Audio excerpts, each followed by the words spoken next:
कहानी के इस भाग को देखने से पहले कहानी को पूरा समझने के लिए इसके पहले के भागों को अवश्य देखें, जिसका लिंक मैंने डिस्क्रिप्शन बॉक्स में दे दिया है। तो चलिए मित्रों, देर ना करते हुए कहानी का ये भाग शुरू करते हैं। कल्पना की बेहोशी टूटी तो वो खुद को बिस्तर पर सोता पाई थी। उसकी नज़र कमरे के चारों ओर घूमने लगी थी। मकड़ों के जाले लगी दीवारें, वर्षा के पानी रिसाव से उन पर फैली सीलन और उसकी अजीब बदबू उसे उबकाई आने लगी थी।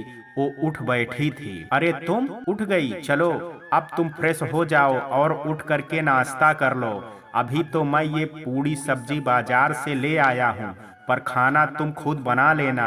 मैंने सारा इंतजाम कर दिया है। विशाल पॉलीथीन का 2 पैकेट पकड़े अंदर आया था।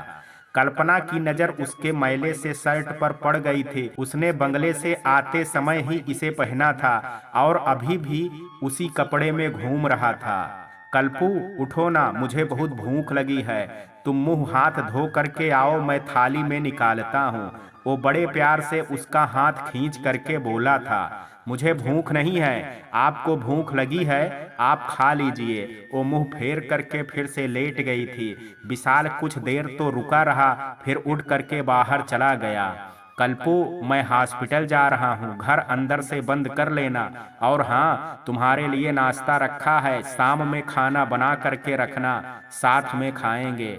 कुछ देर बाद वो तैयार हो करके आया था। बड़े प्यार से बोल करके उस पर झुकना चाहता था, पर वो बिफर गई थी। हटिए और पहले मेरे सवालों का जवाब दीजिए, तब कहीं जाइएगा। उसे धक्का दे करके खुद से दूर धकेली थी और उठ करके बैठ गई थी। ये आपने फक्कड़ के जैसे शर्ट पैंट क्यों पहन रखे हैं? आपका सूट कहाँ गया? उसके शरीर पर पुराने कपड़े देख करके वो गुस्से से खौलती बोली थी।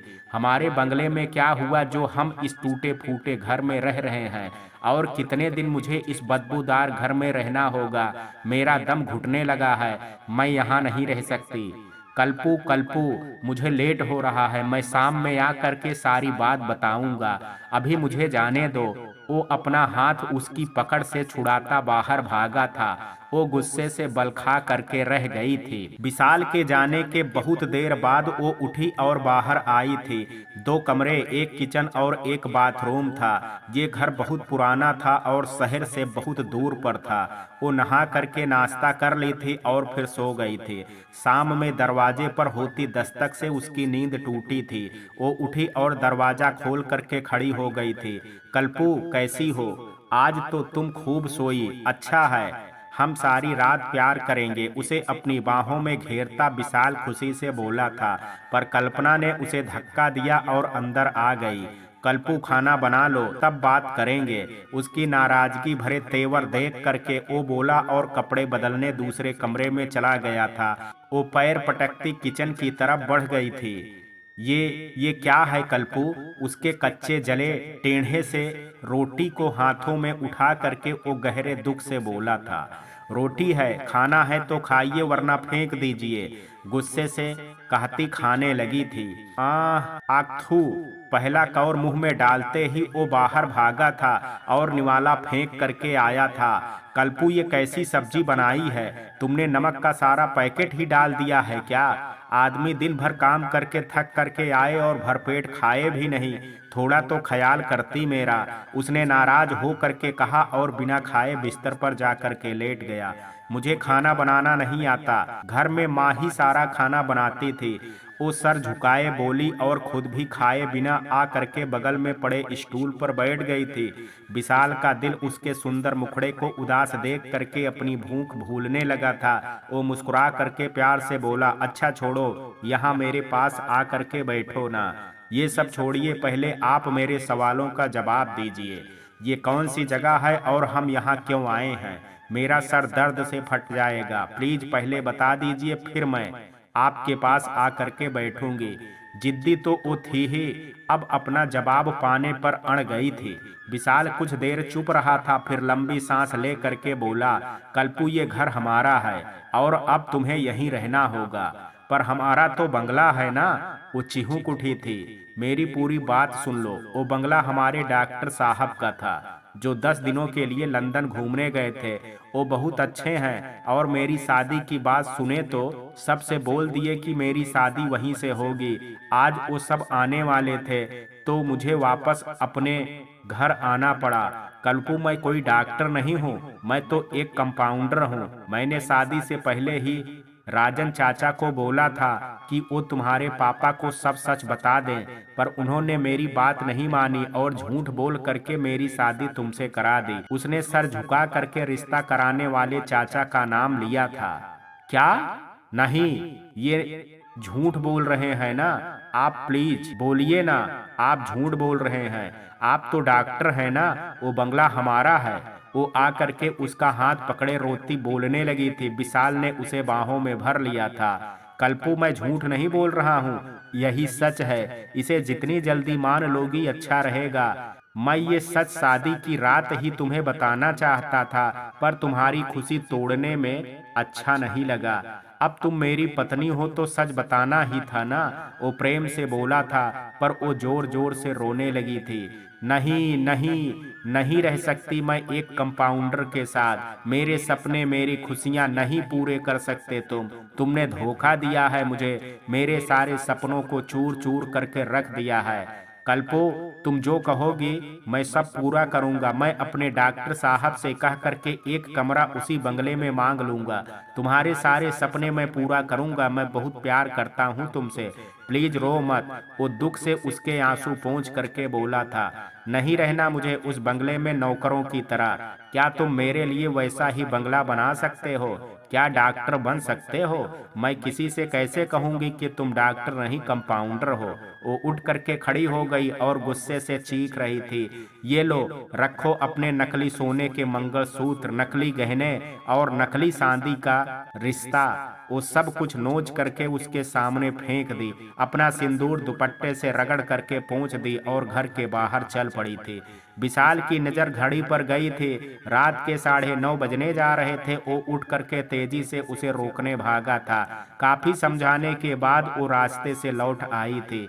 कल मुझे अपने गांव दे आना, मैं तुम्हारे साथ नहीं रह सकती, और अगर मुझे जबरदस्ती यहाँ रखा तो मैं इसी पंखे से लटक करके आत्महत्या कर लूंगी। बेहद नफरत से धमकी दे करके वो दूसरे कमरे में सोने चली गई थी। चाचा, ये आपने क्या किया? कितना अच्छा, पहले ही आपने सब कुछ सच बता दिया होता तो आज ऐसी स्थिति नहीं होती। वो गहरे दुख से सोचने लगा था। राजन चाचा उसके दूर के चाचा थे। जब विशाल के माँ पापा की मृत्यु एक रोड एक्सीडेंट में हो गई तो उन्होंने ही विशाल को सहारा दिया और डॉक्टर संजीव के यहाँ कंपाउंडर के पास काम पर लगवाया था। विशाल के काम से डॉक्टर साहब बेहद खुश रहते थे। जब विशाल की शादी की उम्र हुई तो राजन चाचा ने लड़की ढूंढना शुरू किया था, पर विशाल के कंपाउंडरी के कारण कोई उसे लड़की नहीं देना चाहता था। उन्हीं दिनों बीमार कल्पना को कैलाश जी हॉस्पिटल लेकर के आए थे। विशाल ने उसे देखा और सब कुछ भूल बैठा था। वो राजन चाचा को उससे शादी करने की जिद करने लगा था और उसी का परिणाम अब उसे भुगतना था। ये कैसी खुशी थी जो बस 4 दिन ही चल सकी। वो रो पड़ा था। भगवान, आपने मेरे माँ पापा दोनों को छीन लिया और अब एक खुशी मुझे मिली तो उसे भी छीनने चले आए हो। प्लीज ऐसा मत करो, मैं कल्पू के बिना नहीं जी सकता। उसके दिल में मेरे प्रेम का एहसास जगा दो। फूट फूट करके रोता वो लेट गया था। कभी कभी हमारी अच्छाई भी खुदपरस्त लोगों की सोच पर कुछ असर नहीं डाल पाती। वो बस मौके की तलाश में रहते हैं कि कब उन्हें अपनी मनमानी करने का समय मिले और वो सामने वाले को नीचा गिरा करके खुद शान से उठ खड़े हों। जैसे ऐसे लोगों के आगे बड़े से बड़ा हर रिश्ता बेमोल हो जाता है। विशाल के साथ भी वही हुआ था। कल्पना सुबह ही अपना सामान समेट करके अपने गांव चली गई थी। विशाल के आंसू, उसके मिन्नतें, प्यार, अपनापन, सब कुछ उसके स्वार्थ के आगे फीका पड़ गया था। वो घर पहुंची और कैलाश जी के गले लग करके रोते हुए सारी बात बताने लगी थी। उनके साथ सारा परिवार सकते में आ गया था। सबने उसे खाना खिला करके सुला दिया था। कैलाश जी उसी समय शहर चल पड़े थे। हॉस्पिटल से उनके घर का पता ले करके पहुंचे तो वो लूटा पिटा अपना दुख रो रो करके मना रहा था। उसने कैलाश जी को सारी बातें बताई, उनके पैर पकड़ करके माफी मांगी और कल्पना को वापस ला देने को कहा। बेटा, वो अभी सदमे में है, तुम कुछ दिन इंतजार करो, वो जब संभलेगी तब मैं खुद तुम्हारे पास उसे ले आऊंगा। वो विशाल के सच्चे आंसू से पिघल उठे थे। वैसे भी कल्पना अब विशाल की पत्नी थी। वो जैसा भी था उसे आना तो यही था। अपना ख्याल रखना बेटा, और ये शोक मनाना छोड़ो। काम पर जाओ, कल्पना को मना करके मैं ले आऊंगा। वो उसे आशीर्वाद दे करके गांव चले आए थे। विशाल के सूखे ओंठों पर आस की नन्ही सी खुशी छा गई थी। कल्पना को जब पता चला कि उसके पापा उसे वापस विशाल के पास दे आने की सोच रहे हैं, तो उसने घर में फसाद मचा करके रख दिया। वो सबसे खूब लड़ी और खाना पीना छोड़ करके अपने कमरे में कैद हो गई थी। उसने साफ शब्दों में सबसे कह दिया था कि अगर उसे किसी ने जबरदस्ती विशाल के पास वापस भेजने की कोशिश की तो वो आत्महत्या कर लेगी। कैलाश जी तो शर्म से अपनी ही नजर में गिरने लगे थे। सब ने कल्पना को बहुत समझाया, पर वो किसी की बात सुनने तक को तैयार नहीं थी। विशाल कई बार उसे लेने आया, पर वो नहीं गई। विशाल को उसने सब कुछ भूल करके दूसरी शादी कर लेने को कहा था। वो रोता मिन्नतें करता उसकी जिद से हार गया और उसे खुश रहने की दुआ दे करके हमेशा के लिए उसकी जिंदगी से चला गया। कल्पना ने अपने पापा से कह दिया कि वो अपने लिए खुद से अच्छा लड़का ढूंढेगी। वो उसके सारे अरमान पूरे करेगा और जिसका एक स्टेटस सिंबल होगा। उसे फिर से हरिशंकर की याद आई थी। कई बार वो अपनी अधूरी पढ़ाई पूरी करने की सोचती थी, पर कॉलेज में जाने पर नीरा और हरिशंकर के प्रेम को याद करके नफरत से भर उठती थी। उसने घर में सबकी नाराजगी के बावजूद शहर में किसी प्राइवेट फैक्ट्री में काम करने के लिए अप्लाई कर दिया था। कुछ दिन बाद उसे काम पर आने को कहा गया था। कुछ दिन बाद उसे काम पर आने को कहा गया था। वहां जाने पर उसे पता चला कि ये फैक्ट्री नवीन शंकर चौधरी की है। वो वहां काम नहीं करना चाहती थी, पर जब वो लौटने लगी तो उसे रवि शंकर ने देख लिया था। वो खुशी से उसके पास आया और उसे अपने ऑफिस ले गया। वहां बैठा करके उसने फिर से अपने प्रेम का इजहार किया था। उस शानदार ऑफिस में गद्देदार कुर्सी पर बैठ करके वो खुद को यहाँ की मालकिन ही समझ बैठी थी। रवि शंकर की शानदार पर्सनालिटी और पैसे देख करके उसे कुछ कुछ होने लगा था। पर मैं तो हरिशंकर से प्यार करती हूँ ना। उसकी खुद की बेहद कमजोर सी दलील उभरी थी। उसे उसके मन ने अस्वीकार कर दिया था। पहले इससे शादी तो कर, फिर उसे भी पा लेना। कल्पना ने बहुत ही भोले अंदाज में उससे अपने प्रेम का इजहार किया और अपनी नापसंद की शादी टूटने के बारे में उसे पूरी बात बता करके माफी मांग ली थी। मुझे अब सारी जिंदगी अकेले ही बितानी पड़ेगी, क्योंकि मुझसे अब कोई शादी थोड़े ना करेगा। अपने मगरमच्छी आंसू बहाती वो उठ खड़ी हुई थी। तुम अकेली नहीं हो, मैं तुम्हारे साथ हूँ कल्पना। हम आज ही और अभी शादी करेंगे, चलो मेरे साथ। उसका हाथ पकड़ करके वो ऑफिस से बाहर निकला था। आज नवीन शंकर चौधरी अभी तक ऑफिस नहीं आए थे। वो कंस्ट्रक्शन का सामानों की डील करने बाजार गए थे। माँ, पापा, दादी, मैंने अपनी पसंद से शादी कर ली है और अब मैं अपने पति के साथ ससुराल जा रही हूँ। शाम में वो दुल्हन बनी अपने घर आई थी। रवि शंकर भी उसके साथ था। उन दोनों ने जब आशीर्वाद लेने के लिए अपना हाथ कैलाश जी के पैरों की तरफ बढ़ाया तो वो उठ करके कमरे के अंदर चले गए। माँ, इस बेशर्म लड़की को यहाँ से जाने को कहिए। यहाँ इसका कोई नहीं रहता। जो थे सबको इसने मार डाला। आज के बाद इस घर की तरफ आने की कोशिश ना करे। वो रुंधी आवाज में बोल करके अपना कमरा बंद कर लिए थे। तुमने अपने पिता के प्यार को बहुत नाजायज फायदा उठाया है, बबली रोती हुई बोली थी। अब जाओ यहाँ से, कभी लौट करके मत आना। हम सब मर गए हैं तुम्हारी खातिर। हाँ हाँ, मुझे भी कोई शौक नहीं है, जा रही हूँ। यदि किसी की जरूरत हो तो मेरे ससुराल आ जाना। वो भी गुस्से से बोल करके रवि शंकर का हाथ खींचते बाहर आ गई थी। देखा तुमने, ये मेरे माँ पापा हैं जिन्हें अपनी बेटी की खुशियों की कोई परवाह नहीं है, बस अपना मान सम्मान चाहिए। वो नकली आंसू की अंबार लगा करके रवि शंकर के दिल को मोम करने लगी थी। कल्पना, आज के बाद तुम अपने घर और अपनी झूठी शादी की बात कभी मत करना। मैं तुम्हें इतना प्यार दूंगा कि तुम सब कुछ भूल जाओगी। मेरे घर पर तुमसे सब प्यार करेंगे। तुम्हें कभी कोई दुख नहीं मिलेगा, ये मेरा वादा है। उसके आंसुओं को पोंछ करके रविशंकर ने प्यार से उसे गले लगा लिया था। नवीन शंकर के घर में कल्पना का स्वागत कुछ खास तो नहीं हुआ, पर वहां के ऐशो आराम देख करके वो खुशी से पागल हो उठी थी। आशा जी को कल्पना अच्छी ही लगी थी। वो उन दोनों को लेकर के मंदिर के साथ में पूजा करवाने चली आई थी। नवीन शंकर कुछ नाराज थे क्योंकि रविशंकर ने उन्हें बिना बताए इतना बड़ा फैसला जो ले लिया था, पर पत्नी के समझाने पर दोनों की खुशी से आशीर्वाद दिए थे। अपने सास ससुर के द्वारा सोने के नेकलेस और ढेर गहने पा करके उसके पैर हवा में उड़ने लगे थे। वो इतराती उनके पैर छू करके आशीर्वाद ली और घर में घूमने लगी थी। उसकी नजरें तो हरिशंकर को ढूंढ रही थी, जिसे वो जताना चाहती थी कि देख लो, तुम्हारे न चाहने के बावजूद तुम्हारे घर में आ गई, पर वो कहीं नहीं दिख रहा था। बहू, अब कुछ देर आराम कर लो, फिर सब साथ में खाना खाएंगे। आशा जी उसे बेचैनी से इधर उधर देखते देख करके बोली थी। उन्हें लगा कि वो थक गई है और रविशंकर के साथ उसके कमरे में आ गई थी। वो कमरा नहीं, उसके सपनों का स्वर्ग था। कमरे के एक किनारे डबल बेड लगा था और वहीं बगल से अटैच बाथरूम भी था। कमरे की सजावट देख करके उसे यकीन नहीं हो रहा था कि वो इतने शानदार कमरे में आज से रहने वाली है। बड़े बड़े दो सफेद शीशे के डिजाइनर फानूस कमरे की छत से लटक रहे थे, जिसकी उजली रोशनी कमरे को बेहद रोमांटिक माहौल में ढाल रही थी। खिड़कियों पर रंगीन पर्दा पड़ा था, जिससे देखने पर विशाल हवेली का फूलों सा सजा बगीचा दिख रहा था।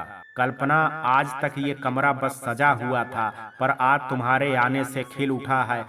आज से मेरा सब कुछ तुम्हारा है। मेरा घर, मेरे माँ पापा, मेरे पैसे, मेरे सुख सब तुम्हारे।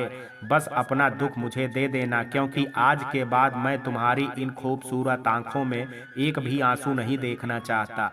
रवि बहुत प्यार से उसके पास आ करके उसका माथा चूमते हुए बोला था। कल्पना कुटिलता से मुस्कुराती निढाल हो उठी थी। रात में खाने के टेबल पर हरिशंकर ने उसे देखा था। अपनी भाभी के रूप में उसे पा करके वो बेचैन हो उठा था। कल्पना की गर्भ से छेदती नजर उससे बर्दाश्त नहीं हो रही थी। माँ के कहने पर जब वो उसके पैर छूने झुका तो उसने उसका हाथ पकड़ लिया था। अरे, ये तो मेरे साथ ही पढ़ते हैं, हम तो क्लास फ्रेंड हैं, आप मेरे पैर कैसे छू सकते हैं? उसकी मजाक भरी आवाज सुन करके हरिशंकर का दिमाग गर्म हो उठा था।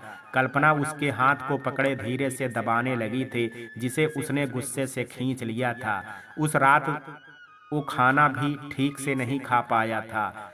6 महीने पहले उस दिन नीरा ने तो कहा था कि कल्पना की शादी होने वाली है, इसलिए उसे माफ कर देती हूँ।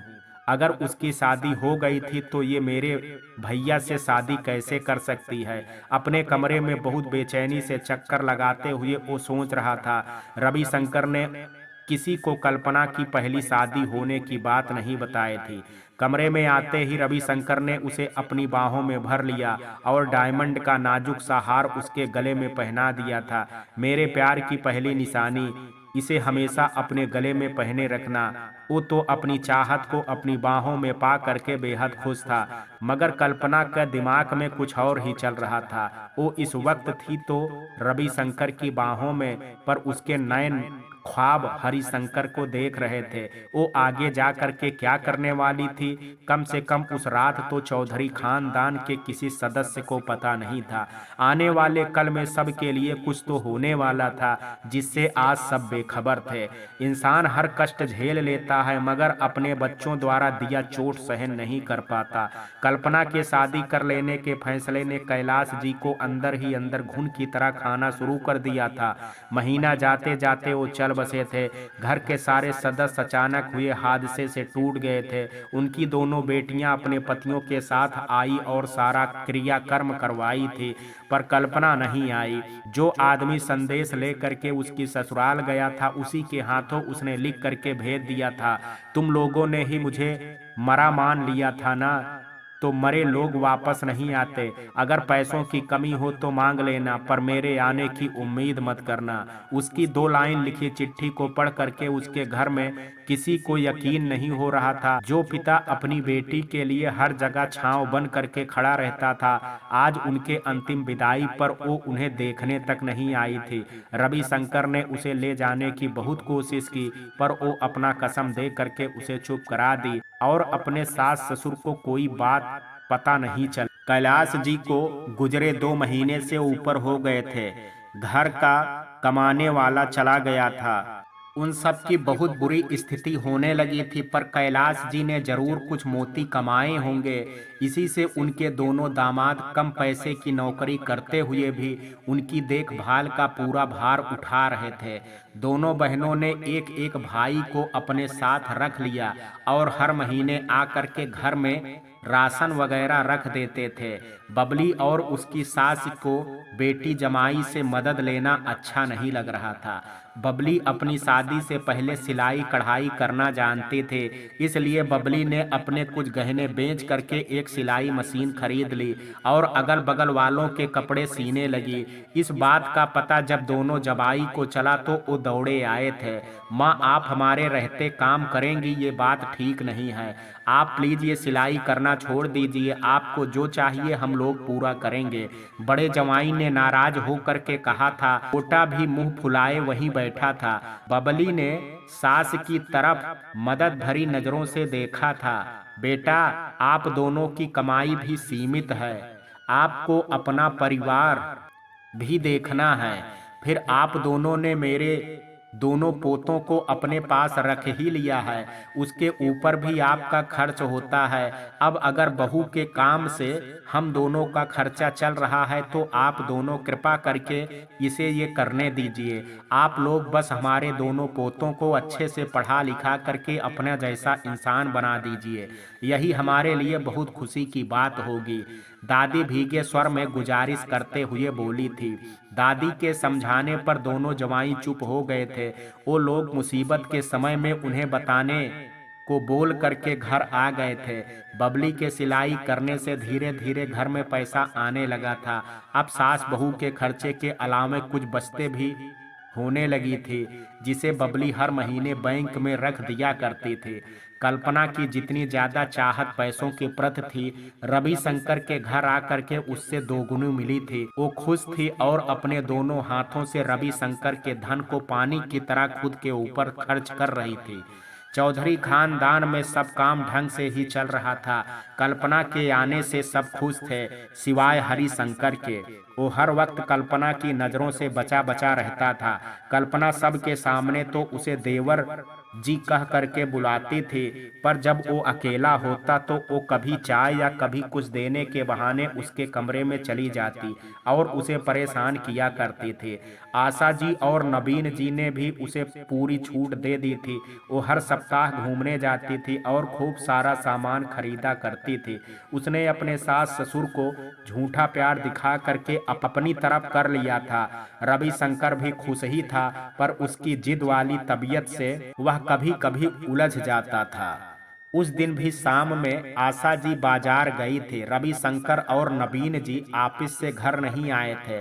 हरिशंकर कॉलेज से आकर के अपने नोट्स तैयार कर रहा था। उसकी परीक्षाएं निकट आने लगी थी। तभी वो 2 कप चाय लिए उसके कमरे में आ गई थी। ये लो देवर जी, तुम्हारी चाय। टेबल पर ट्रे रख करके उसके बिस्तर में वो लेट गई थी। ये क्या तरीका है, मेरे बिस्तर से हटो। अपनी स्टडी टेबल पर बैठे वो गुस्से से चिल्लाया था।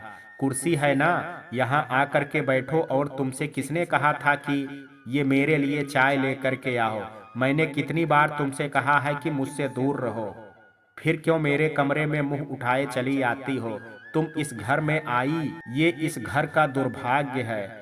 क्या देवर जी, तुम भी ना? वो मुस्कुरा करके उठी और उसके पास आने लगी थी। मैं तो तुम्हारी खातिर यहाँ आई हूँ, ये बात तुम तो अच्छी तरह जानते हो।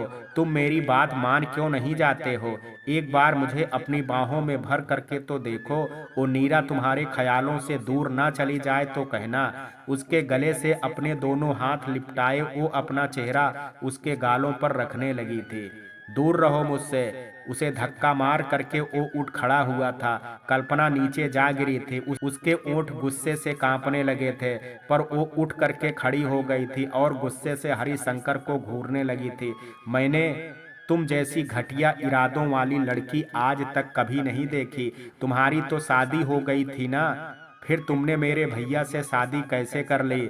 और जब कर ही ली हो तो मेरे भैया के प्रति अपने दिल में प्रेम रखो। जिस दिन भैया ने तुम्हारा ये रूप देख लिया ना, जितनी इज्जत के साथ तुम्हें इस घर में ले आए हैं, उतनी ही बेइज्जती के साथ धक्के मार करके भगा देंगे। मेरा भैया, मेरे माँ पापा तुमको इतना प्यार देते हैं, कम से कम उसी का सम्मान कर लो। मेरी भाभी बन करके आई हो, वही बन करके रहो तो अच्छा होगा। तुम्हारी ये फिलॉसफी मेरे इरादे नहीं बदलेगी। मैं तुम्हें पाने की खातिर यहाँ आई हूँ, तुम्हें पा करके ही रहूंगी। उस नीरा से मेरे रहते तुम शादी नहीं कर सकते। तुम सिर्फ मेरे हो। अपने दोनों हाथ कमर पर रखे वो गुस्से से बोली थी। फिर एक कुर्सी खींच करके बैठ गई और मुस्कुरा करके बोली, एक बात तुमको बता देती हूँ, तुमने मुझे पहचानने में भूल कर दी है देवर जी। ये तो तुमने अभी कहा ना कि तुम मुझे इस घर से निकलवा दोगे, तो मेरी बात कान खोल करके सुन लो। तुम चाह करके भी मुझे इस घर से नहीं निकलवा सकते, पर मैं चाहूँ ना तो 1 मिनट में तुमको तुम्हारे ही घर से धक्के लगवा करके निकलवा सकती हूँ। पता है कैसे? बेहद कुटिलता से मुस्कुराते हुए वो उठी और अपने आंचल के पिन खोलने लगी थी। ये तुम क्या कर रही हो? हरिशंकर के होश उड़ गए थे। वो तेजी से दरवाजे की तरफ भागा था, पर उसने बीच में ही उसे पीछे से पकड़ लिया और उसकी पीठ से लग गई। हरिशंकर ने फिर धक्का दे करके उसे दूर कर दिया। तुम कितने भोले हो ना देवर जी, यहाँ हुस्न की परी तुम्हारे कदमों में बिछने को तैयार है और तुम हो कि नजरें फेरे खड़े हो। कल्पना का आंचल खुल करके नीचे गिर गया था। हरिशंकर ने अपनी नजरें फेर ली थी।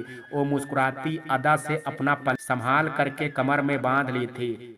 ये तो एक ट्रेलर था देवर जी, अगर मुझे गुस्सा दिलाया ना तो सबके सामने तुम पर जबरदस्ती का इल्जाम लगा करके तुम्हें सबकी नजरों से गिरा दूंगी। वो हंस करके उसके सामने की तरफ आई थी। हरिशंकर बुत बन करके उसे देख रहा था। उसने कल्पना से इस कदर घटिया बर्ताव की उम्मीद नहीं की थी, पर मैं ऐसा कभी नहीं करूंगी। मुझे बस तुम्हारा प्यार चाहिए, मैं तुम्हें पाना चाहती हूँ। मैं तुमसे वादा करती हूँ कि हम दोनों का ये प्रेम गुप्त ही रहेगा। इस बारे में कभी किसी को कानो कान खबर नहीं होगी। तुम जितनी जल्दी मान जाओ तुम्हारे लिए अच्छा होगा। वो बोल करके टेबल से ट्रे ली और सारी चाय ठंडी करवा दिया। आगे से जब मैं आऊं ना तो प्रेम से मेरे साथ चाय पी लिया करना। मेरे प्रस्ताव को ठुकराना तुम्हारे हित के लिए अच्छा नहीं होगा देवर जी, इसलिए जल्दी ही खुद को तैयार करो और मुझे अपना बना लो। अभी मैं चलती हूँ, तुम्हारे भैया आने वाले होंगे, उन्हें भी तो खुश करना है। कुटिलता से मुस्कुराते हुए वो कमर मटकाते हुए बाहर निकल गई थी। हरिशंकर ने दौड़ करके अपना दरवाजा बंद कर लिया और बिस्तर पर आ करके लेट गया। कल्पना के परफ्यूम की खुशबू वहां आ रही थी। वो उठा और गुस्से से सारा बिस्तर उठा करके नीचे फेंक दिया था। मैं क्या करूं, ये किस मुसीबत में फंस गया हूं। अगर घर में इसके करतूतों के बारे में बताता हूं तो भैया का दिल टूट जाएगा और इसकी बात तो मानने का सवाल ही नहीं उठता। पर कुछ तो हल निकालना पड़ेगा। मैं इस तरह हर 2-3 दिन पर इसके टार्चर नहीं सह सकता। वो नीचे में बैठा बालों को मुट्ठियों में कस चुका था। रविशंकर का जन्मदिन पास आ रहा था तो वो बाजार चली आई थी। अपने लिए सामान खरीद करके रविशंकर के साथ उसके कुछ कपड़े देख रही थी। ये व्हाइट शर्ट तो बहुत अच्छा है, हरिशंकर पर बहुत खिलेगा, ये भी पैक कर दीजिए, कल्पना ने एक पीस अलग करते हुए कहा था। रविशंकर चौंक गया था। अरे वो व्हाइट शर्ट नहीं पहनता है और वो बस माँ की पसंद का खरीदा कपड़ा पहनता है। तुम तो छोड़ ही दो, नहीं लेगा तो वो तुम्हें बुरा लगेगा। वो हंस करके बोला था। मैं उनकी भाभी हूँ, उन्हें दूंगी तो अच्छा लगेगा और वो इसे पहनेंगे भी, आप देख लीजिएगा, उसने चुनौती भरे शब्दों में कहा था। रविशंकर हंस दिया था। उसने सास ससुर के लिए भी कुछ कपड़े खरीदे थे। आखिर सबके सामने अच्छा बने रहना उसका मकसद जो था। उनका सामानों का ढेर उठाए दुकान का नौकर पीछे आ रहा था। रविशंकर आगे बढ़ गया था, तभी कल्पना को किसी ने हाथ पकड़ करके एक किनारे खींच लिया था। तुम्हारी इतनी हिम्मत!" वो चीखी थी। उसके सामने मुरझाई सूरत लिए विशाल खड़ा था। "कल्पू, मुझे तुम्हारी बहुत याद आती है। मैं तुम्हारे घर कई बार गया, पर सब ने मुझे तुम्हें भूल जाने को कहा, और तुम कहाँ हो ये भी नहीं बताया। आज तुम अचानक दिखी तो खुद को रोक नहीं पाया था। मैं तुम्हारे बिना जी नहीं रहा हूँ, बस सांसें ले रहा हूँ। प्लीज मेरी जिंदगी में वापस आ जाओ।" रुधे स्वर से बोल करके वो उसे गले लगाने की कोशिश करने लगा था। "घटिया आदमी, दूर रहो मुझसे। मैंने तुमसे कहा था ना कि मेरे दिल में तुम्हारे लिए कोई जगह नहीं है। फिर भी तुम मेरे सामने क्यों आए हो? तुम्हारे अंदर से आ रही ये बदबू मुझे उल्टी आ रही है। हटो सामने से।" वो उबकाई लेते हुए चीख करके उसे धक्का दी थी। "प्लीज कल्पू, ऐसा मत बोलो। मैंने सिर्फ तुमसे प्यार किया है। मैंने तुम्हारे लिए सब कुछ करने को तैयार हूँ। मैंने डॉक्टर साहब से भी बात कर ली है, वो हमें बंगलों में रहने के लिए तैयार हैं। तुम्हारी जुदाई मेरी जान की इच्छा समाप्त कर रही है। प्लीज कल्पू, मुझे अपना लो, मेरे साथ अपने घर चलो।" वो गिड़गिड़ा उठा था। "विशाल, मैं तुम्हारे साथ कहीं नहीं जाऊंगी। मैंने अपनी पसंद से शादी कर ली है और बहुत खुश हूँ। मैंने जिससे शादी की है जानते हो वो कौन है?" वो जताते हुए बोली थी। विशाल उसकी शादी की बात सुन करके लड़खड़ा गया था। उसकी आंखें भर आई थी, पर वे बेपरवाह हो करके बोलती रही थी। "वो खुशनसीब आदमी रविशंकर चौधरी है, सेठ नवीन शंकर चौधरी का बड़ा बेटा। तुम्हें पता है, उस घर में मुझे राजकुमारी की तरह रखा जाता है। उनकी बड़ी सी हवेली में मैं बहुत खुशी से राज करती हूँ। आज के बाद कभी मेरे सामने मत आना और मुझे भूल जाना। अगर मेरी बात नहीं मानोगे तो इसके लिए तुम्हें बहुत पछताना पड़ेगा, और ये मेरी अंतिम चेतावनी है, समझे? अब हटो रास्ते से। वो मुझे ढूंढ रहे होंगे।" अपनी सैंडल खट खट करते वो चली गई थी। विशाल पत्थर बना खड़ा रह गया था। "तुम मेरी पत्नी हो कल्पना। मैं चाहूँ ना तो 1 घंटे में तुम्हें अपने पास ला सकता हूँ, पर मैं ऐसा बिल्कुल नहीं करूँगा। मैं उस वक्त का इंतजार करूँगा जब तुम्हें मेरे सच्चे प्यार का एहसास होगा, और तुम मेरे पास लौट करके आओगी। वो समय बहुत जल्दी ही आएगा।" वो खुद से बात करता आगे बढ़ चला था। "ये लीजिए देवर जी, ये शर्ट आपके लिए। ये व्हाइट शर्ट आपके गोरे रंग पर बहुत जचेगा।" सबको गिफ्ट देने के बाद वो हरिशंकर को पैकेट थमाई थी। "आपको भैया ने बताया होगा, मैं बस अपनी माँ के खरीदे कपड़े पहनता हूँ। मैं ये नहीं ले सकता।" उसने बिना लाग लपेट के अपनी बात कही और चाय पीने लगा था। कल्पना को बहुत तेज गुस्सा आया था, पर उसकी भी जिद थी। वो आशा जी से बोलने लगी थी। "माँ, अब आप ही बोलिए ना। पहली बार मैंने अपनी पसंद से और बहुत शौक से देवर जी के लिए एक गिफ्ट लाई हूँ। अगर वो भी ये नहीं लेंगे तो मुझे बहुत दुख होगा।" खुशामदी अंदाज में वो आशा के पास बैठ गई थी। "हरी बेटा, ले लो ना। देखो बेचारी का चेहरा उतर गया है।" वो बोली तो नवीन जी ने भी उसे थोड़े नाराजगी से देखा था। हरिशंकर को मजबूरन हो करके लेना पड़ा था। कल्पना ने जीत भरी नजरों से उसे देखा और रविशंकर को देख करके मुस्कुरा दी थी। वो भी हंस दिया था। रविशंकर के जन्मदिन पर सबने होटल जा करके खाना खाया था। समय बीतने लगा था। हरिशंकर को कल्पना हर 2-3 दिन पर मौका पा करके परेशान करती थी। अपने ही घर में वो कभी चैन से नहीं रह पाता था। वो जब भी उसे अकेला देखती मुंह उठाए चली आती और अपनी बेतुकी बातें शुरू कर देती थी। अब अक्सर कॉलेज से आ करके वो अपना कमरा बंद करके रहता था, पर कल्पना जबरदस्ती दरवाजा खटखटाने लगती थी, जिससे आशा जी हरिशंकर को डांट देती थी और उसे मजबूर हो करके उसके साथ चाय पीना पड़ता या बात करना पड़ता था। हरिशंकर अपना दुख किसी से नहीं कह सकता था। वो नीरा को कल्पना की हरकतों के बारे में बता करके उसका ध्यान पढ़ाई से हटाना नहीं चाहता था। ये वर्ष उन दोनों के ग्रेजुएशन का अंतिम वर्ष था। नीरा चाहती थी कि परीक्षा के बाद वो दोनों शादी कर लें, पर हरिशंकर 2 साल के लिए विदेश जा करके बिजनेस मैनेजमेंट का कोर्स करना चाहता था। वो अपने पापा के बिजनेस का विस्तार देश से बाहर भी करना चाहता था, जिसके चलते ये कोर्स करना जरूरी था। ये सारी बातें नीरा जानती थी, इसलिए वो भी उसके बात को समझ गई थी। इन्हीं दिनों कल्पना गर्भवती हो गई थी। पूरे चौधरी खानदान में खुशियों की लहर दौड़ गई थी। आशा जी दादी बनने की खुशी में कल्पना को उसे अपने हाथों का छल्ला बनाए हुए थी। आज तुम्हारी माँ होती तो हम दोनों बैठ करके अपने नाती पोते का नाम सोचते।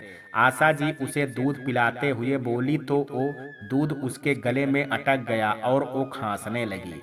आशा जी ने कल्पना से कई बार उसके मायके के बारे में पूछा था। उसने साफ कह दिया कि वो अनाथ है, पर आज आशा जी ने उसके सामने फिर से उसके मायके का नाम ले लिया था। बहू, धीरे धीरे पियो, ऐसा खांसने से गर्भ पर असर पड़ेगा। डॉक्टर ने कहा है तुम कमजोर हो, तुम्हें बहुत परहेज से रहना होगा। वो प्यार से उसे लिटाते हुए बोली थी। जी माँ, मैं अपना ख्याल रखूंगी और आप तो है ना मेरे साथ। वो फीकी मुस्कान से बोली थी। आशा जी ने निहाल हो गई थी और उसे आराम करने को बोल करके चली गई थी, पर कल्पना ज्यादा खुश नहीं थी। उसे अभी बच्चा नहीं चाहिए था। वो तो हरिशंकर को पाने के उद्देश्य से रविशंकर के जीवन में शामिल हुई थी। इस बच्चे ने उसे साल भर के लिए फंसा करके रख दिया था। रविशंकर बेहद खुश था और हमेशा अपने बच्चे के बारे में बात करता रहता था। हरिशंकर बहुत निश्चिंत था, कभी कल्पना उसे परेशान नहीं कर पाती थी। आशा जी हमेशा उसके आगे पीछे रहती और उसे ज्यादा चलने भी नहीं देती। हरिशंकर खुशी से अपनी पढ़ाई करने में व्यस्त हो गया था। अब कल्पना को उसका बच्चा गर्भ में अपनी मौजूदगी का एहसास कराने लगा था। कल्पना उसे प्यार से दुलारती और उसका कठोर दिल धीरे धीरे पिघलने लगा था। समय पांव पांव चलते हुए बीत गया था। हरिशंकर ग्रेजुएशन करके विदेश चला गया था। कल्पना ने एक लड़के को जन्म दिया था। सब बहुत खुश थे। नवीन जी ने एक शानदार भोज का आयोजन किया था। सब ने आ करके माँ बच्चे को ढेरों आशीर्वाद दिए थे। कल्पना जब उसका मासूम चेहरा देखती तो अपने पहले के सोच पर अफसोस करती थी। आज वो नन्हे से गोलू को लेकर के रविशंकर के साथ हॉस्पिटल आई थी। उसे टीका लगवाना था। अरे अरे अरे मेरा बच्चा, चुप हो जा, अभी दर्द छूट जाएगा। मेरी माँ आ रही हैं, बस 2 मिनट इंतजार कर ले बेटे। सुई लगने के बाद वो बार बार बिलख उठता था। रविशंकर बच्चे के लिए कॉरिडोर में टहल रहा था। सर, मैडम बच्चे को मांग रही हैं, ये भूखा है, इसे दूध पिला करके आपके पास ले आती हूँ। एक नर्स गोलू को लेने आई थी। कल्पना को भी लेडी डॉक्टर चेक कर रही थी। उसके शरीर में खून की कमी हो गई थी। ठीक है, लो आराम से। सुई के दर्द से बेचारा तड़प रहा है। ये हर बच्चे के साथ होता है सर। शाम तक ये दर्द कम हो जाएगा। आप बैठिए, मैं इसे मैडम के पास ले जाती हूँ। वो हंस करके उसे ले गई और ओटी की तरफ चल दी थी। अरे देख करके नहीं चल सकते, अंधे हो क्या? कुछ आगे जाते ही नर्स को किसी ने पीछे से धक्का दिया था।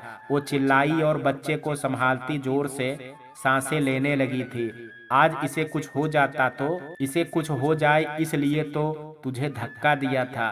तौलिए से पूरा चेहरा ढके वो आदमी नफरत से बोलता उसके सामने आया और उसके हाथ से बच्चा छीन लिया था। कह देना इसके बाप को, इसे भूल जाए। आज का दिन इसके जिंदगी का अंतिम दिन है। आज इसे मरना होगा। उस आदमी ने नर्स को जोर से धक्का दिया और बाहर भाग गया। पकड़ो पकड़ो, वो आदमी बच्चा लेकर के भाग रहा है। नर्स की चीख पर कई लोग दौड़ पड़े थे, पर वो आदमी भागा, किसी को पता नहीं चल सका। रविशंकर भी वहां की भीड़ देख करके आया और उसने अपने बच्चे को खोने की बात सुन करके गुस्से से नर्स को डांटने लगा था। कल्पना का तो रो रो करके बुरा हाल हो गया था। पुलिस में शिकायत दर्ज करा दी गई, पर बच्चे का कोई पता नहीं चल रहा था। नर्स के अनुसार बताए गए डील डॉल वाले आदमी को खोज जारी थी, पर वो कहीं नहीं मिला और उसकी दी धमकी याद करके चौधरी खानदान में अब अपने बच्चे को फिर से देखने की उम्मीद छोड़ने लगे थे। सर, आपके किसी विरोधी ने तो आपके पोते को किडनैप नहीं करवा लिया है? इंस्पेक्टर एक निश्चय पर पहुंचा था।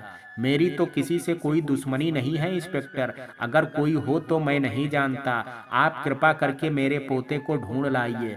वो जितने पैसे मांगता है मैं दे दूंगा, मुझे बस मेरा पोता चाहिए, वो रूंधे स्वर में बोले थे।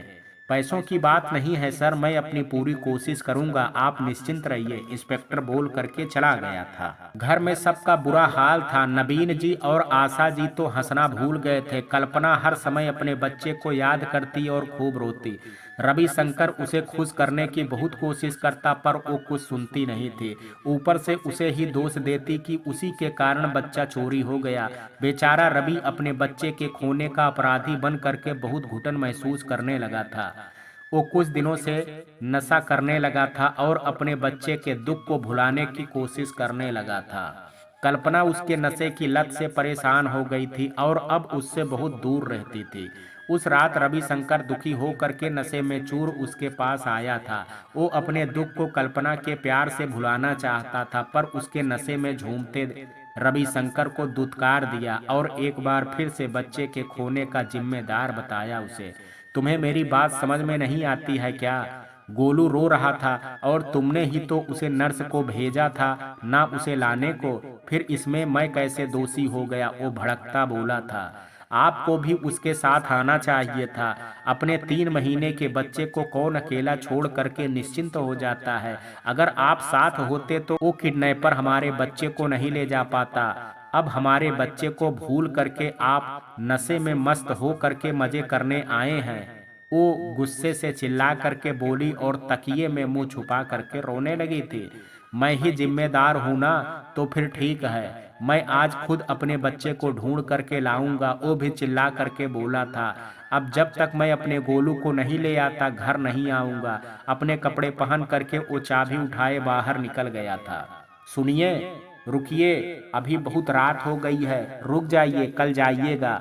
वो पीछे दौड़ी थी, पर वो अनसुनी करता गाड़ी भगा ले गया था। क्या हुआ बहू, क्यों रो रही हो? नवीन जी और आशा जी इतनी रात में गाड़ी की आवाज सुन करके बाहर आए थे। माँ पापा वो गुस्से से बाहर चले गए हैं, बोल गए हैं कि जब तक गोलू नहीं मिलता घर नहीं आएंगे, वो रोते हुए बोली थी। चुप हो जाओ बहू, मैं देखता हूँ, ये लड़का बहुत लापरवाह हो गया है। उस दिन बच्चे को संभाल नहीं सका और अभी नशे की हालत में आधी रात में बच्चे को ढूंढने गया है। नवीन जी गुस्से से बोले थे। कल्पना के बताने पर उन दोनों को भी रविशंकर की ही गलती नजर आई थी। वो दोनों पोते के गम में चूर उसकी ही बात मान करके रविशंकर को खूब सुनाते थे। उसके ड्रिंक करने की आदत से सब परेशान हो गए थे, पर अब वो अपना नशा करना छोड़ना नहीं चाहता था। आप बहू के साथ ही सो जाइए, मैं जाता हूँ, उस नालायक को ढूंढ करके लाता हूँ। वो अपने कपड़े पहनने कमरे में गए थे। आशा जी उसे ले करके कमरे में आ गई थी। सुबह के 6 बजे जब नवीन जी पुलिस के साथ रविशंकर की लाश लिए घर लौटे थे, नशे में उसकी गाड़ी पुल से टकरा करके नीचे गिर गई थी और वो गाड़ी में ही दम घुट करके मर गया था। कल्पना रो भी नहीं पा रही थी। कुछ समय पहले उसका बच्चा खोया और अब पति वो पत्थर बन गई थी। नवीन जी और आशा जी के प्यार ने उसे जल्दी ही संभाल लिया था, पर अब वो पहले की तरह नहीं रह गई थी। 2 साल हो चुके थे घर में, अब हरिशंकर के लौटने की तैयारी चल रही थी। कल्पना ने सुना तो उसके दिल को कुछ सुकून मिला था। हरिशंकर आया और अपने भैया भतीजे के साथ हुए हादसे को सुन करके फूट फूट करके रोया। उसे नवीन जी ने कुछ नहीं बताया था। वो जानते थे अगर उसे यहाँ हो रहे घटनाओं के बारे में पता चला तो वो लौट आएगा। कल्पना को देख करके उसे कुछ अफसोस हुआ था। वो पहले से बहुत बदल गई थी। अब वो हरिशंकर को परेशान करने भी नहीं आती थी। उसकी खोई मुस्कान लाने के लिए घर में सब लगे रहते थे, पर वो अपने कमरे तक सिमट करके रह गई थी। हरिशंकर ने तय कर लिया था कि वो उसकी हंसी वापस लाएगा।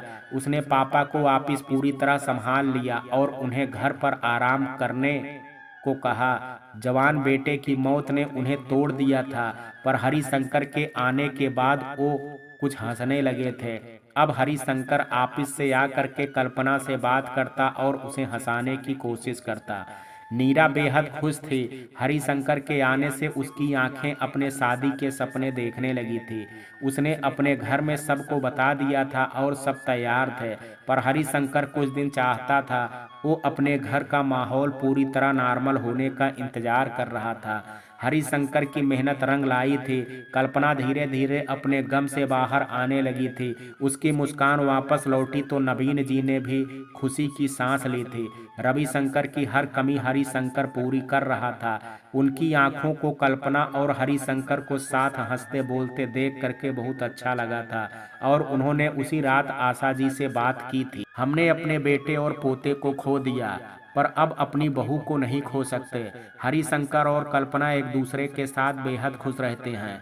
क्यों ना हम दोनों इनकी शादी कर दें। हमारी बहू खुश भी रहेगी और हरिशंकर को भी अच्छी पत्नी मिल जाएगी।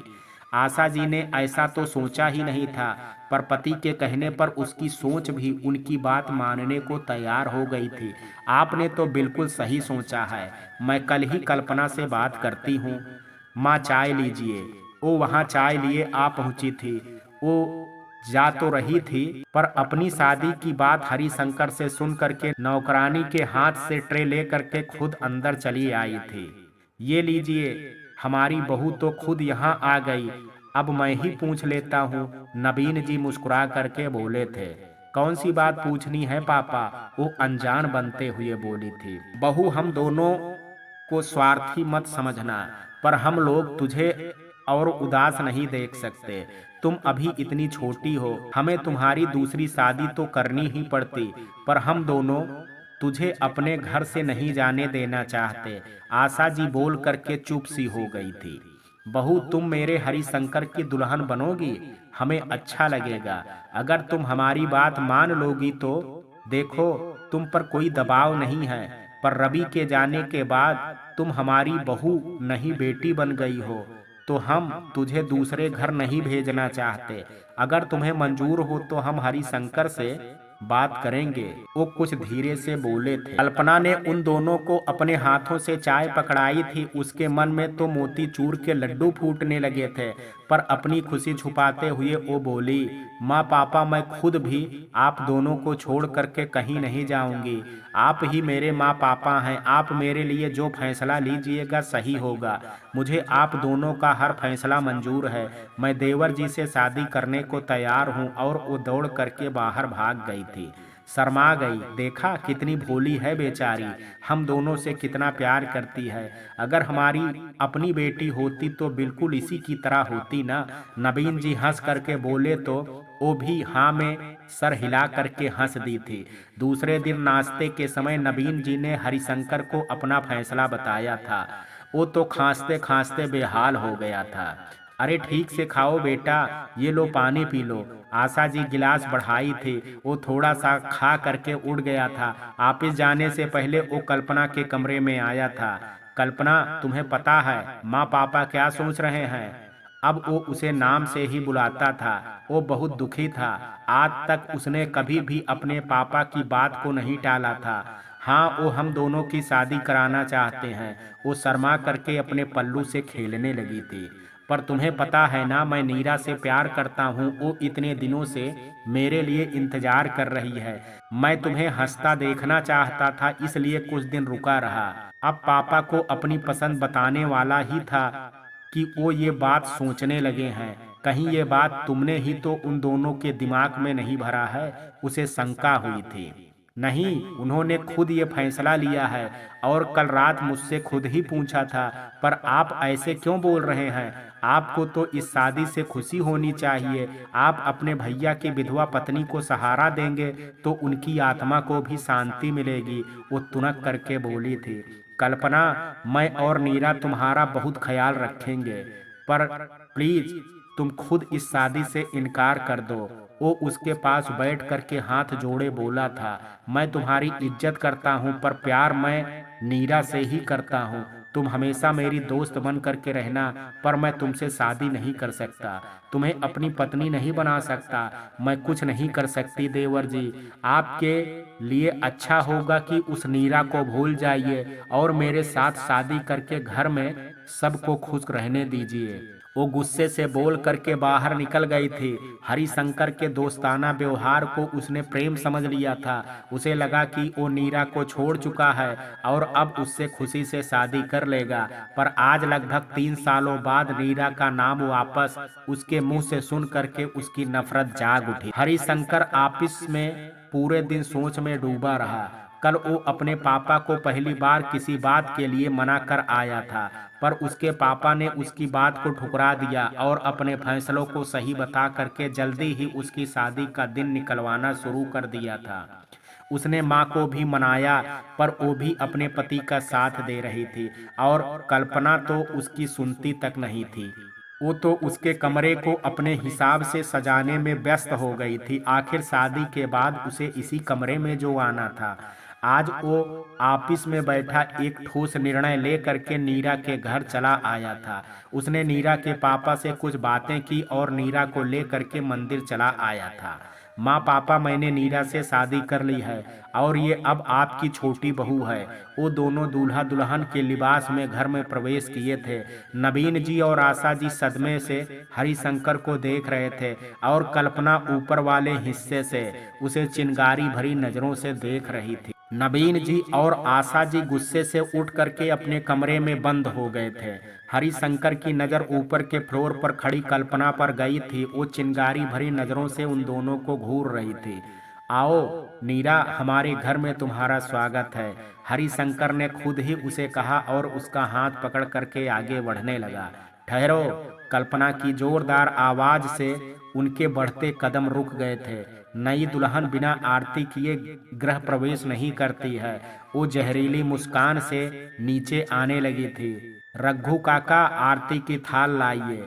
उसने दोनों की आरती उतारी और नीरा के साथ उसके कमरे में गई थी। उसने कंधों से पकड़ करके नीरा को बिस्तर पर बैठाया था। हरिशंकर खड़े हो करके बस उसका चेहरा देखे जा रहा था। ये लो नीरा, ये कमरा तो मेरी पसंद से सजा है, पर अब तुम्हारा हुआ।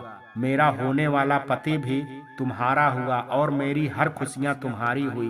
वो उदास होकर के बोली और बाहर चली आई थी। ये तो गुस्से में नहीं है, पर माँ पापा ने हमें आशीर्वाद नहीं दिया।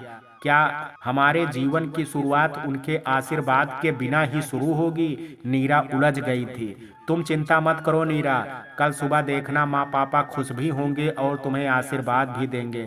अभी चलो तुम कुछ देर आराम कर लो, मैं कुछ देर में आता हूँ। उसे समझा करके वो बाहर निकल गया था। थैंक्स कल्पना की, तुमने हमें समझने की कोशिश की। प्लीज माँ पापा को भी मनाने में मदद कर दो ना। उसके कमरे में आ करके वो बोला था।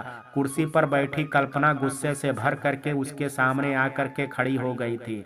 जरूर मदद करूंगी, मैं सब ठीक भी कर दूंगी, पर तुमने मेरी खुशियां छीन ली है देवर जी। तुम लोग कभी खुश नहीं रह पाओगे, ये मेरी बद्दुआ समझो। वो रोती बाहर भाग गई थी। हरिशंकर कुछ पछताया सा खड़ा रहा, फिर अपने कमरे की तरफ चल पड़ा था। और फिर सच में कल्पना ने हर बात संभाल ली थी। उसी ने उसी रात नवीन जी के साथ आशा जी को भी मना लिया था। वो उनके कमरे में गई थी। माँ पापा, आप दोनों इस शादी को मान लीजिए और उन दोनों को अपना आशीर्वाद दे दीजिए। ये शादी देवर जी ने अपनी पसंद से की है, आपको ये बात समझनी होगी। आपने मेरी भी शादी को माना था ना, पर बहू, उसने तुम्हारा दिल तोड़ा है। सब बात तय थी, फिर भी उसने अपनी मर्जी से इतना बड़ा फैसला ले करके हम दोनों का सर तुम्हारे आगे झुका दिया है। नवीन जी बहुत शर्मिंदा हो रहे थे। नहीं पापा, मैं तो आपकी बेटी हूँ ना, अपने पापा की शान होती हैं बेटियां। आप कोई मलाल मत रखिए मन में, मैं भी इस शादी से खुश हूँ और अब आप दोनों को भी खुश रहना पड़ेगा। आप दोनों को मेरी कसम है, जो आपने उन्हें स्वीकार नहीं किया तो मेरा मरा मुंह देखिएगा। अरे चुप कर, पागल हो गई है क्या? तू जो बोलेगी हम वही करेंगे, पर दोबारा ऐसा मत बोलना। तुम कितनी अच्छी हो, काश ये बात हरी जानता। आशा जी उसे डांटते आपिस से बोली थी, चल तेरी खुशी के कारण उन्हें माफ कर दूंगी, पर तू कभी उदास मत होना, हम कोई दूसरा अच्छा लड़का देख करके तेरी शादी कर देंगे। नहीं माँ, मुझे कहीं नहीं जाना है, मैं आप दोनों के साथ ही रहूंगी, मुझे नहीं करनी है शादी। मैंने देवर जी से शादी के लिए हाँ इसलिए कही क्योंकि आप दोनों खुश थे और मुझे भी आपके साथ ही रहना था, किसी दूसरे के साथ मैं शादी नहीं करूंगी। आप लोग अब ये बात दोबारा मत कीजिएगा, वो जल्दी से बोली थी।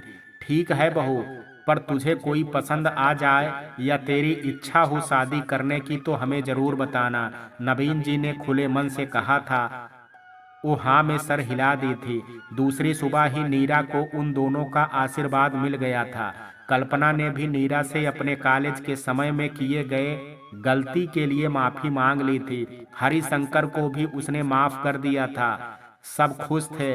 डॉक्टर नवीन जी और आशा जी को कुछ बुरा जरूर लगता था, पर कल्पना ने उन्हें सब कुछ भूल करके खुश रहने को कहा था। कुछ महीने और बीत गए थे। कल्पना उन दोनों को साथ देख करके मन ही मन कुढ़ती, पर ऊपर से वो सबको हमेशा खुश ही दिखाया करती थी। नीरा गर्भवती हो गई थी। इस खबर ने एक बार फिर से चौधरी खानदान को खुशियों की डोली पर सवार कर दिया था, पर कल्पना को जब्त अब खत्म होने लगा था। वो सबके सामने नीरा का खूब ख्याल रखती थी। अब आशा जी और नवीन जी भी नीरा को बेहद प्यार करने लगे थे। वो लोग कल्पना के प्रति कुछ लापरवाह हो गए थे। ये बात उससे हजम नहीं हो पा रही थी और एक रात उसने उन दोनों को रोज पिलाए जाने वाले दूध में पूरी बोतल नींद की दवा मिला करके पिला दी।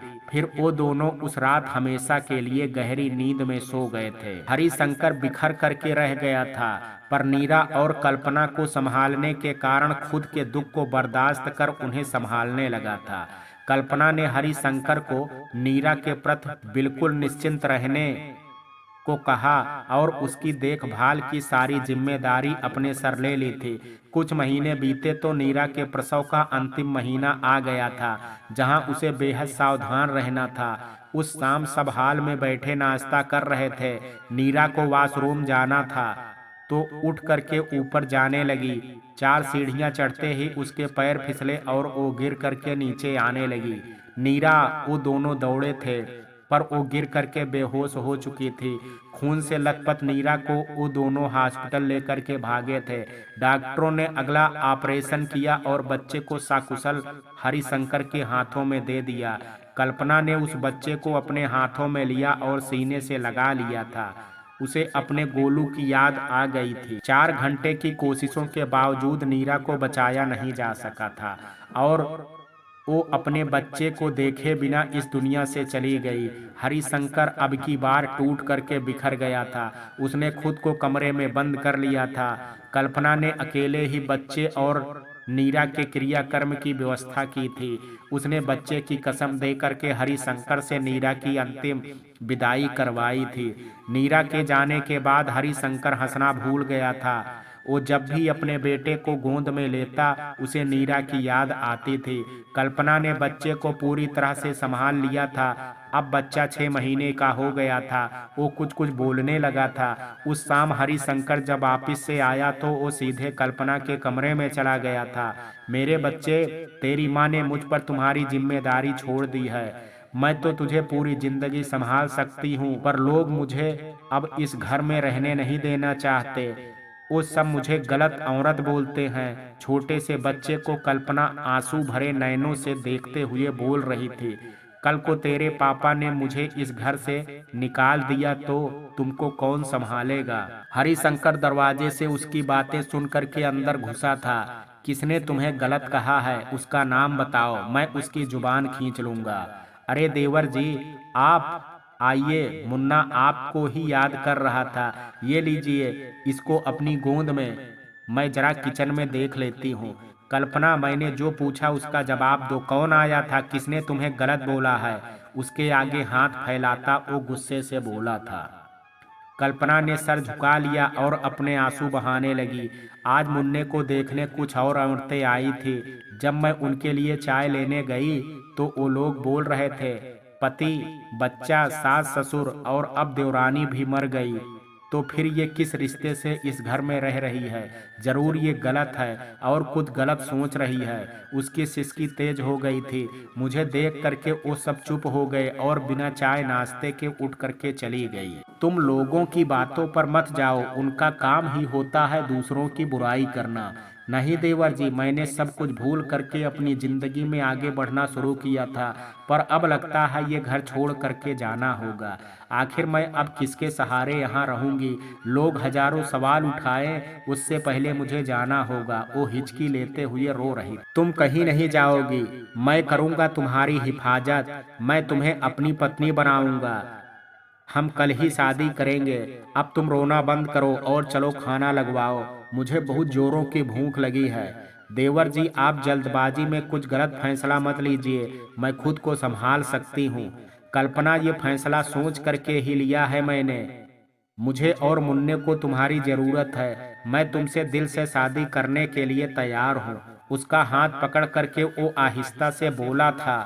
कल्पना ने उसकी आंखों में देखा और नजरें झुका करके बाहर गई थी। दूसरे दिन सुबह से ही मुन्ने को बुखार हो गया। उसके दांत निकल रहे थे, इसलिए ऐसा समस्या आ रही थी।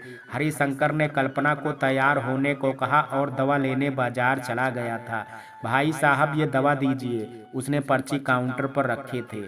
अरे सर, आप तो नवीन शंकर चौधरी के बेटे हैं ना? बड़ा दुख हुआ उनके बारे में सुन करके। कुछ समय पहले बेटा और पोता खोया, फिर खुद दोनों प्राणी स्वर्ग सिधार गए।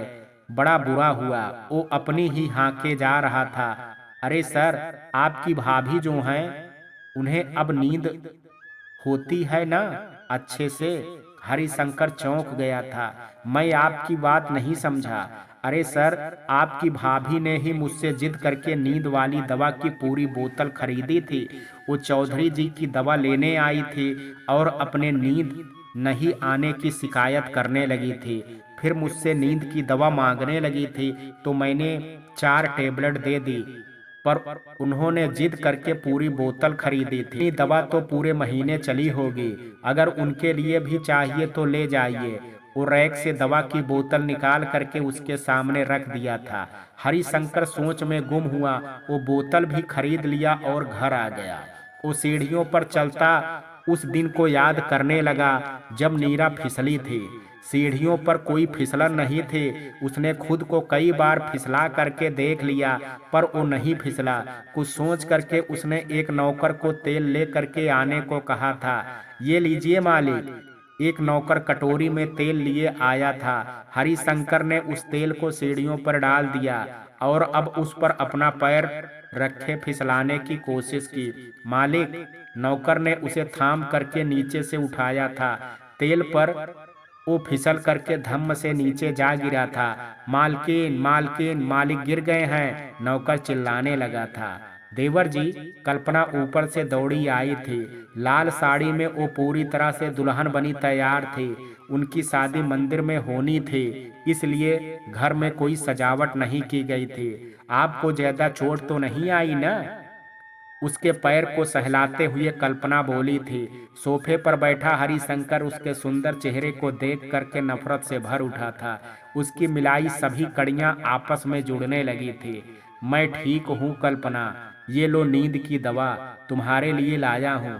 पहले वाली बोतल तो एक रात में ही खत्म हो गई होगी ना? उसकी तरफ बढ़ाते हुए वो बोला, तो उसके चेहरे का रंग उड़ गया था। मित्रों, क्या हरिशंकर और कल्पना की शादी हो पाएगी? जानने के लिए कल देखिए कहानी का अगला भाग। कहानी के इस भाग में आज इतना ही, शेष कहानी कल देखेंगे। कहानी का ये भाग आपको कैसा लगा, आप अपनी राय मुझे कमेंट बॉक्स में जरूर दीजिएगा। वीडियो पसंद आया हो तो वीडियो को लाइक शेयर, अगर चैनल पर पहली बार विजिट कर रहे हैं तो कृपया चैनल को सब्सक्राइब करना ना भूलें। कल मिलते हैं कहानी के शेष भाग के साथ। तब तक के लिए जय हिंद, जय भारत।